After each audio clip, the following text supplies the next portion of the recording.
Nah, Bundo Kanduang di Minangkabau. Ada sejumlah kepemimpinan di Minangkabau yang agaknya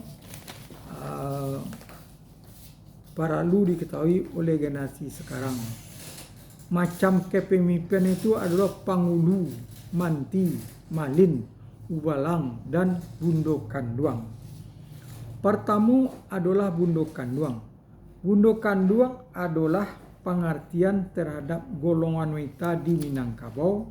Artinya Bundo adalah ibu, nan Kanduang. Itu. Bundo adalah ibu dan Kanduang. Artinya sejati.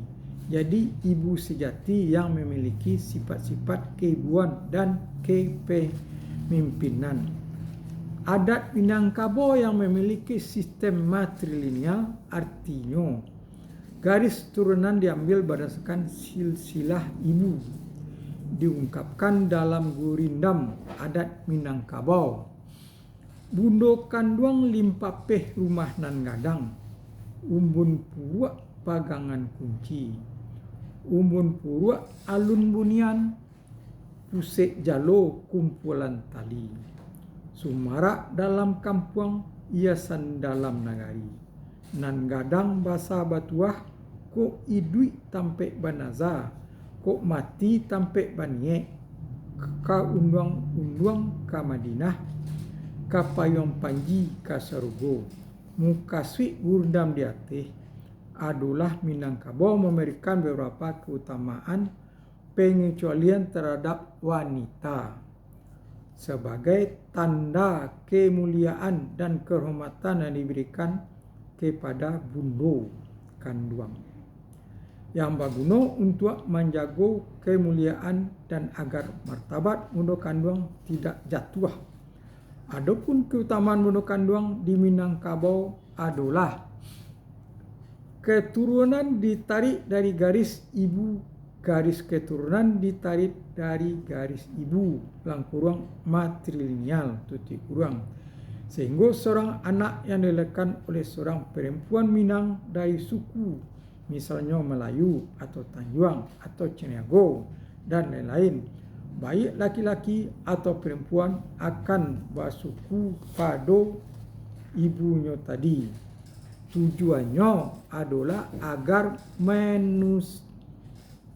manusia dapat menghormati dan memuliakan kaum ibu yang telah melahirkannya. Dan juga menurut adat Minangkabau, seorang ibu akan lebih banyak menentukan watak dari manusia yang dilahirkan seperti kata pepatah. Kalau karuh ayah dulu sampai kamuaru karuh juga. Kalau kuriak induknya, rintiak anaknya.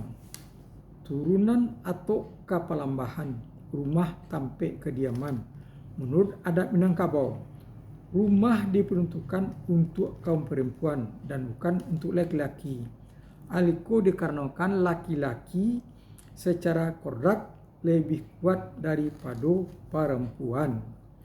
Mengingat pentingnya peranan wanita dalam kehidupan dan juga kehidupan kodratnya yang lemah, maka adat Minangkabau lebih mengutamakan perlindungan terhadap kaum wanita sesuai dengan pepatah adat. Nan lamah dituih, nan condong ditungke, ayam baindua, siriah bajunjuangan, sumber ekonomi, sawah ladang, banda buatan.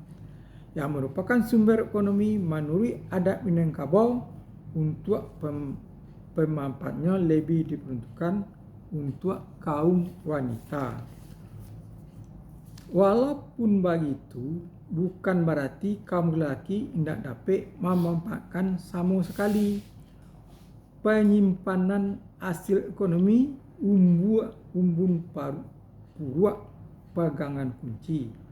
Umbun purwa aluamonian mengkastinya bahwa sebagai pemegang kunci hasil ekonomi adalah kaum Bundo Kanduang atau wanita. rangkiang sebagai lambang tempat penyimpanan letakkan di depan rumah gadang yang ditempati oleh bundukan duang.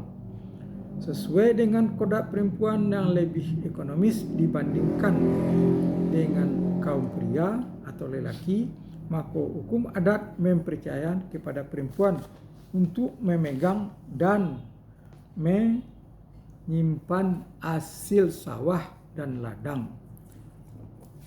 Hak suara dalam musyawarah. Di dalam adat Minangkabau, perempuan mempunyai hak yang sama dalam musyawarah. Setiap ada sesuatu hal yang akan dilaksanakan dalam kaum atau persekutuan, maka suara dalam panapih wanita juga ikut menentukan.